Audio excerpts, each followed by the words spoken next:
كنت شغال. الو 2 3 4. اهلا، مساء الخير، ازيك، عامل ايه؟ انا مبسوط اني معاك في اوضتك.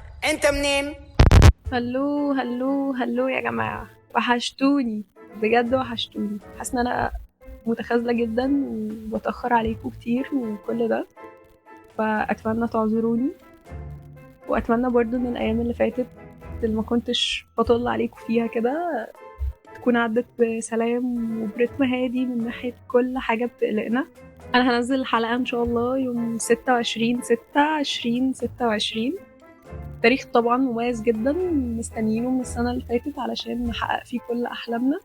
بس بما اني ما عرفتش احقق الاحلام واتزنقت جدا في الديدلاين، فقلت مفيش حاجه هتبقى حلوه ومناسبه ومختلفه ومميزه اكتر من ان الحلقه الاخيره من سيزون 2 تنزل في التاريخ ده. طيب، موضوع حلقتنا بقى يا جماعه، عشان انا كده كده بحبكم، وعشان انتوا اصدقاء رحله طويله بدات من اول السنه لحد ما وصلنا حرفيا لاخر شهر 6. وزي ما انا سحلاكم معايا وبحكي لكم عن أزمة جينزي وعن البيرن اوت اللي بنعاني منه وعن ايه ده مشاكل الصحاب بعد فترة التخرج وكل ده، حسيت ان لأ، مش بس هتكلم معاكم في المشاكل والحاجات اللي بتضايقني، هحاول اتكلم في حاجة تبقى خفيفة ولايت. انترو طويلة قوي، انا بجد كل ده بقول كلام ماشي يعني. جماعة، موضوعنا النهاردة هيبقى عن ايه هي السعادة. ايه هي السعادة بالنسبة لكل واحد، عشان ايوه السعادة شعور نسبي ملوش تعريف محدد، ملوش اي شكل معين نقدر نوصفه ونقول ان ده السعادة. السعادة بتختلف من واحد للتاني، بتختلف جدا من رؤية كل شخص، وانت لو قعدت شوية كده هتلاقي ان انت في حاجات كتير جدا في الحياة بتحسسك بسعادة، من أصغر حاجة وأتفه حاجة ممكن تحصل في يومك لحد أكبر حلم عندك أو أكبر حاجة أنت عايز تحققها فتديك إحساس السعادة.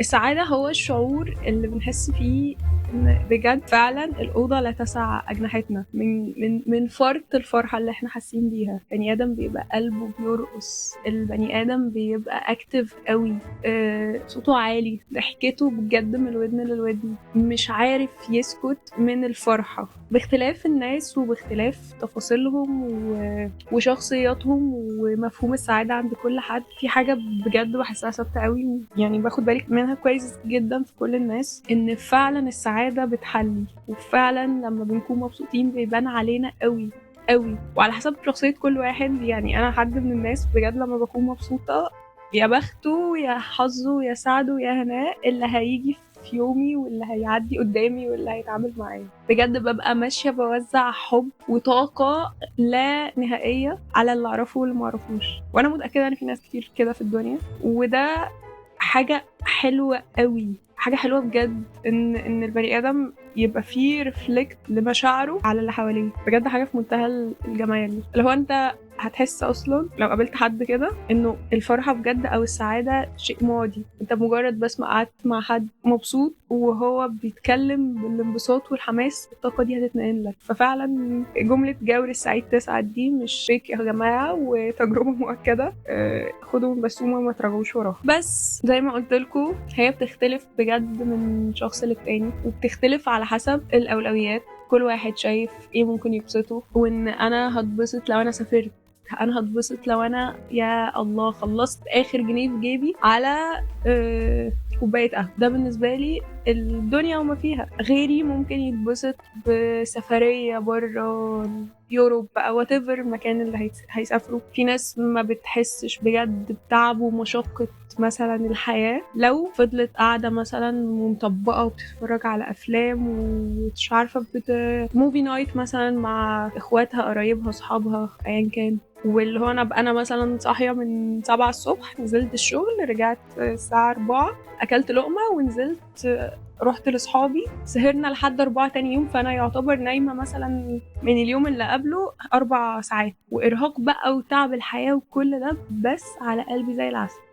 بياخد من صحتي الجسدية، بس بيشحن الصحة النفسية بشكل يعني فول تشارج، اللي هو لو في حاجة أعلى من 100% ده بيبقى بجد نتيجة اللي أنا عملته ده. وعشان هي بجد حاجة مختلفة جدا ومتفاوتة ونسبية، هنلاقي للأسف إن جماعة للأسف تاني وتاسع وللمرة المليار إحنا بنجادج على بعض حتى في طريقة انبساطنا. 100% هيبقى في فئة الناس اللي شايفة فرحة المصريين بالأجوان والماتشات اللي كسبناها حاجة ملهاش لازمة، وانتوا في ايه ولا في ايه، طب ما احنا الدنيا صعبة والجو حر والمشاكل والحياة تمام بس ما تسيب الناس هل احنا بناخد من طاقة بعض؟ يعني هل انا لما اقوم بجد ازغرط في نص الدنيا علشان بجد جبنا جون وكده، هل ده اثر في حياة اللي حواليا في حاجة؟ لا. طب يا سيدي ما انت ما شغل بالك ليه بجد؟ والله ما تسيبني اتبسط، انا بتبسط بالطريقة دي. انا فوز مصر بالنسبة لي حاجة كبيرة جدا، وهكذا. انا مش عارفه ليه وديتها في سكه الماتشات، بس عشان ده شيء كان حاصل الفتره اللي فاتت.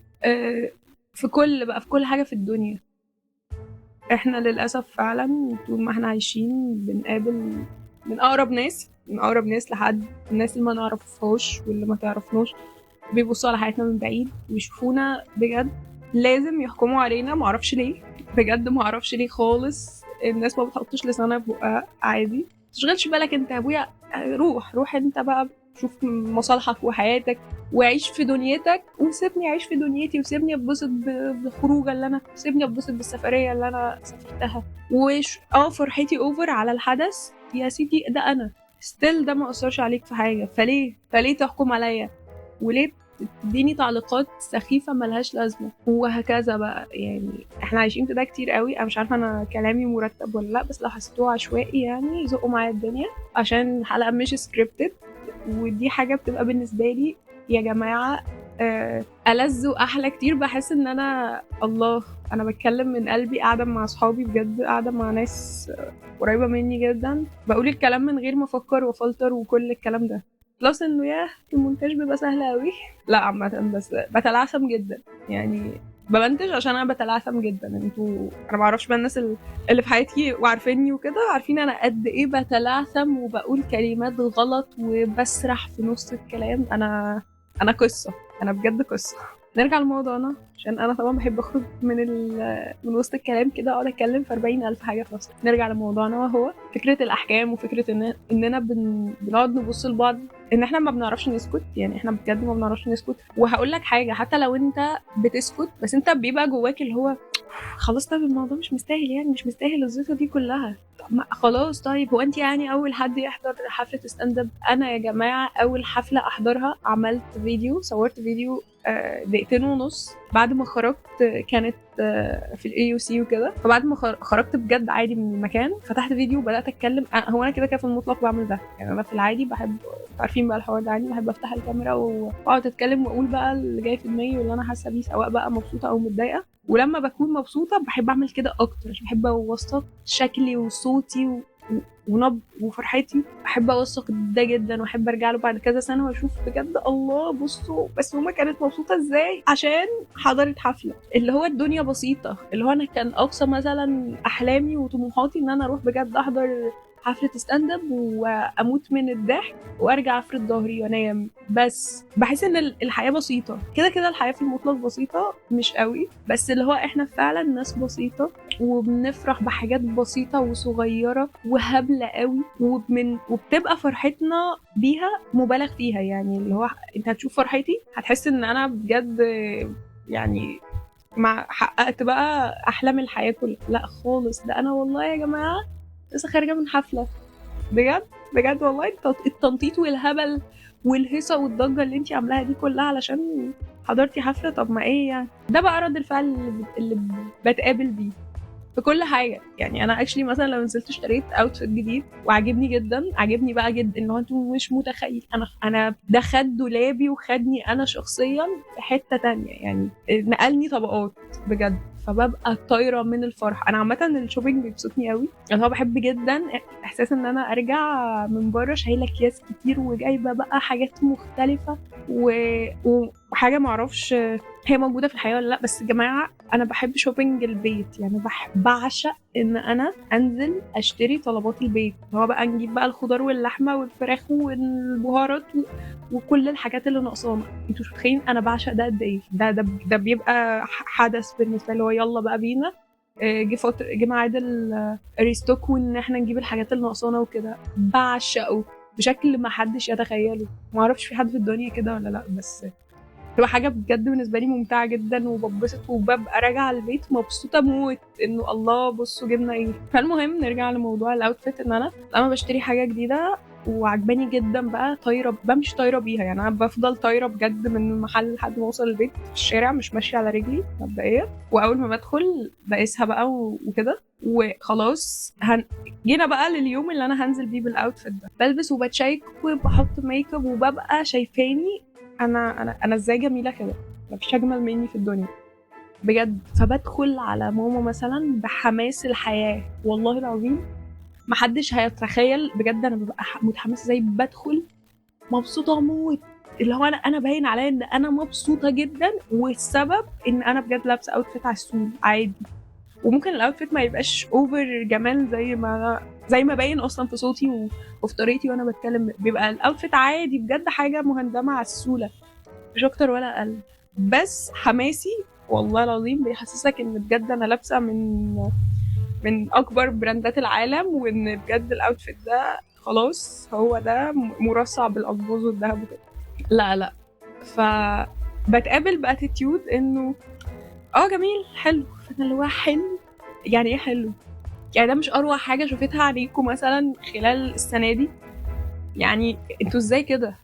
وببدا اتشاف، يعني انا متعوده كده كده من ده عشان انا فعلا شخص اوفر جدا في فرحته. فانا متعوده موت على انه طيب يعني الموضوع جميل والله. مفيش حد في الدنيا، مفيش حد في حياتي، مفيش اي حد قابلته على مدار 26 سنه انا عايشاهم بيفرح الفرحه بتاعتي وبيبص لي بصت اللي هو انت يعني شايفها فاليد، شايفها حاجه عاديه. تبقى بالنسبه لهم غريبه سيكا عادي. الحمد لله عندي حبايبي مش بيجادجوا مي في ده، ومتعودين عليا وعلى هبلي وفرحتي وطنطتي وكل ده. بس لا، في كتير جدا اللي هو تحفه بجد ربنا يبسطك، وانا شايفه جوه دماغهم كلام انه الموضوع مش مستاهل، انت مش اوفر 12,000% ولا ايه، وهكذا. انا حاسه ان انا بقالي كتير قوي بتكلم عن نفسي، ما كانش ده الغرض، بس اوكي حبايبي بيسمعوني في اي حاجه. فجماعه السعاده بجد شعور تحفه. انا مش عارفه ان اللي انا بقوله ده يتاخد في حته لايف كوتشنج ولا عادي، بس انا كده كده بفضفض معاكم. عايزه اقول حاجه مهمه جدا، وهي ان شعور السعاده بيختلف ديبند على الاشياء. بمعنى انه مثلا انتوا طبعا اكيد عارفين حوار ان في كذا هرمون مرتبط بشعور السعاده اللي بنحسه ومش عارفه ايه والقصه دي. يعني مثلا هنلاقي الدوبامين زي ما قلت لكم في حلاوه البدايات، ان الدوبامين بيدينا السعاده، بس هي بتبقى كده كده مؤقته. هو كده كده كل مشاعر السعاده اللي بنحسها بتبقى مؤقته وديبند على نسبة الهرمونز اللي تم إفرازها. بس الدوبامين تحديدا بيكون related بالexpectations بتاعتنا، اللي هو انت سرحت بخيالك حبة وتوقعت شوية حاجات وحلمت بحاجات عسولة وجميلة، هوبا الدوبامين راح ضارب في السما، فبقيت انت حاسس بسعادة بس هي وهمية. مفيش أي حاجة في إيديك فعلية مادية ملموسة تخليك يا حبيبي مبسوط كده. فيعني لو احنا غلابة لهذه الدرجة. هنلاقي عندنا مثلا السيروتونين يا جماعة، الهرمون ده روقان الدنيا. لا هو بيمثل الروقان، اللي هو انت وانت قاعد رايق كده وهادي. عارف انت احساسك بعد ما رجعت يوم طويل، خدت شاور وبعدين خرجت عملت سكين كير. انا بتكلم معرفش الشباب بتعمل ده ولا لا، بس احنا كمان بنعمل كده، وممكن ما نعملش كده عادي عشان احنا بنبقى راجعين مش قادرين. بس اللي هو احساس بجد مثلا الشاور بعد يوم مرهق، وانك تخرج تقعد على السرير وتعمل مثلا كوبايه قهوه او كوبايه شاي بنعناع او ايا كان اللي انت بتحبه، وتشغل مثلا حاجه وتقعد كده تحس ان الحياه هاديه ورايقه. ده السيروتونين. هي سعاده جايه من ثقه، جايه من امان، جايه من هدوء واستقرار كده، اللي هو انت مش حاسس بقلق. لا، دي حاجه ليها علاقه بان مثلا ايه ده، انا راضي، انا مرتاح. هقول لكم ممكن السيروتونين يكون بيتفرز مثلا لما نحس ان احنا متقدرين من الناس اللي حوالينا، طبعا تحفه جدا. فده بتحس اللي هو انا قادره اتنفس. هقول لكم عارفين احساس البطيخه الصيفي اللي بتبقى في بطنك؟ انا طبعا ما اعرفش ده ايه، بس هو كأن انت بالظبط حاطط بطيخه صيفي في بطنك وكده. هو ده السيروتونين. جماعه في كمان الاحب الى قلبي اللي انا بعشقه الاكسيتوسين. الاكسيتوسين بيكون ريليتد اكتر بكل علاقاتنا الاجتماعيه. هقول لكم حاجه، عارفين الشعور بتاع ان انت مثلا تجيب لحد هديه فهو يتبسط بيها قوي فانت تلقائي تتبسط جدا، ده بيبقى اكسيتوسين. انك مثلا حد يكلمك يقول لك ايه ده، بص انا نجحت، انا مثلا عملت حاجه كان نفسي اعملها من زمان، فتلاقي نفسك فرحان قوي على فرحته، ده اوكسيتوسين. فهو غالبا بيكون هرمون ريليتد اكتر بالسبورت اللي بنقدمه لاصحابنا او بيتقدم لنا بمواقف بتحصل بيننا وبين الناس، جبر الخواطر مثلا وهكذا. انا حاسه ان الموضوع بقى توبيك علمي جدا، بس حسيت ان انا بحب اتكلم قوي على هرمونز السعاده فعلا، واحب جدا انا مثلا لما احس شعور اعرف يعني انا في نص مثلا القعده الحلوه اقول بس انا كده دلوقتي اللي شغال اوكسيتوسين، ماشي يا بسومه تمام يعني، ما اعرفش حبيت اقول ده.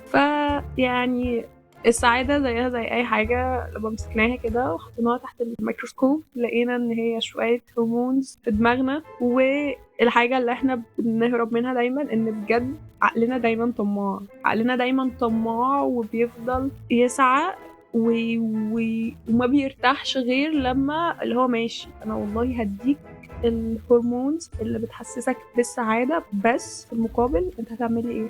معلش اصل هي مقايضة، هي حاجة قصاد حاجة. فما وراء شعور السعادة بيبقى للأسف، فيا جماعة السعادة زيها زي أي حاجة في الدنيا للأسف مش دايما، تبقى حاجة مؤقتة للأسف، برضو بتعتمد على شوية هرمونز نسبتها متغيرة، بتزيد في أوقات معينة بتقل في أوقات معينة، ما بتبقاش موجودة او بتبقى موجوده بنسبه قليله جدا يعني.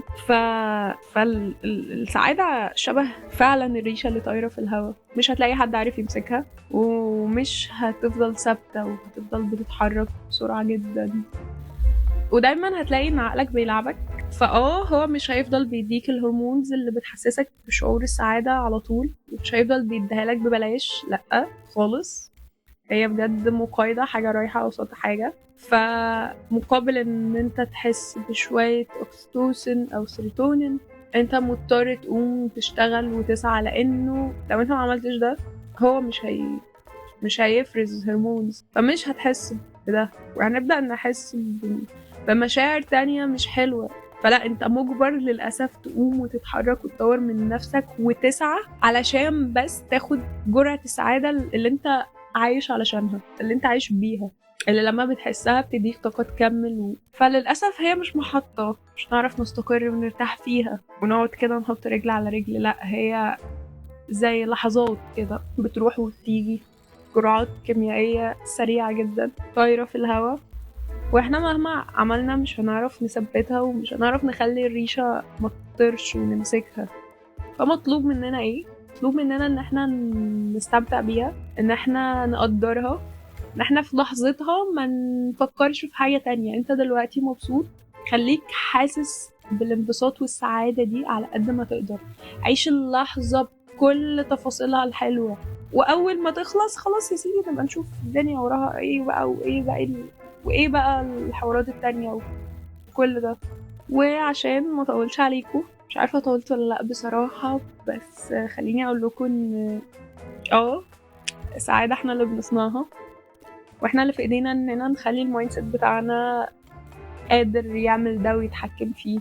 وان هي بجد والله كل حاجة مش السعادة بس او مش المشاعر الحلوة بس، كل حاجة بجد هي مجرد افكار بنقعد نزرعها في دماغنا، نقنع نفسنا بيها لحد ما تكبر وتبقى بجد حاجة احنا ماشيين بيها وماشيين نطبقها وبنتعامل على اساسها، وبجد مش بنبقى مدركين ولا واعيين اننا اللي عملنا ده، واننا نقدر نغير ده برضو ونحط افكار معينة تخلي حياتنا احسن او تخلينا نحس بشكل احسن وكل ده.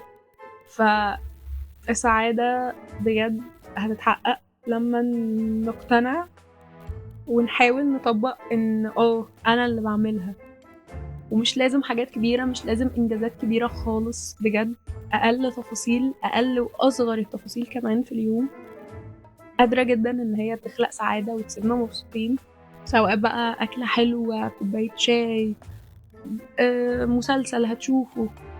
اصلا انا عايزة اقول حاجة، ان انا بجد بحب جدا ريواتش، وبعمل ريواتش الاشياء انا بجد شفتها 90 مرة قبل كده، وبتفرج بنفس الحب والشغف، ببقى مبسوطة قوي. وبجد في حاجات كده بجد بتخلي قلبي يدق، اللي هو لا انا مبسوطة، انا مبسوطة، انا بحب ده، وده بيحسسني بانبساط.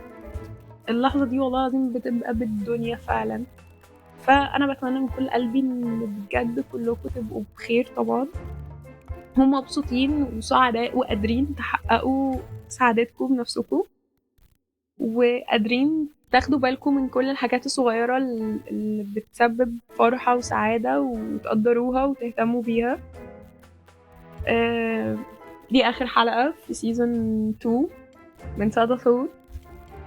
أنا مبسوطة قوي، بجد مبسوطة قوي بالبودكاست، ومبسوطة جدا باللي أنا بعمله، وفخورة كمان بشكل كبير جدا. مش قادرة أقول لكم قد إيه الكلام والحلقات والتحضير وكل ده بيفرق معايا وعلمني كتير قوي، وبجد يا جماعة غير في تفكيري حاجات كتير قوي أصلا. يعني اللي هو أنا بختار التوبيك وأبدأ أتكلم وأفكر وأكتب سكريبت، ولو هسرش على حاجة، كل ده والله العظيم بجد فرق كتير قوي معايا. أنا مش عارفة ده هيهم حد في إيه، بس نيجي بقى للكلام اللي يهمكم. انا ممتنه قوي قوي قوي قوي من قلبي كل حد وصل لحد هنا، لكل حد بجد كان بيقدم سبورت من اول لحظه وجنبي في كل حاجه وبيتحمس وبيشجعني بجد. اي حد بيسمعني عامه اعرفه او ما اعرفوش، شكرا من قلبي ان انت اديتني وقتك واديتني اهتمام، حتى لو سمعت دقيقه واحده، دي حاجه كبيره جدا تفرق معايا.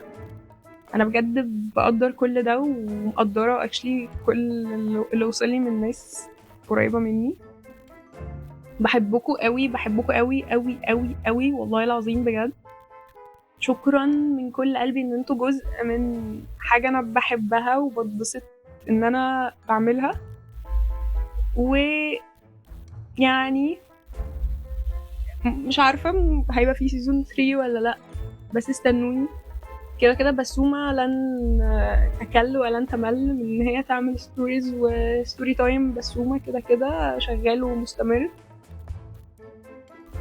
مش عارفة اقول ايه تاني، بس much love.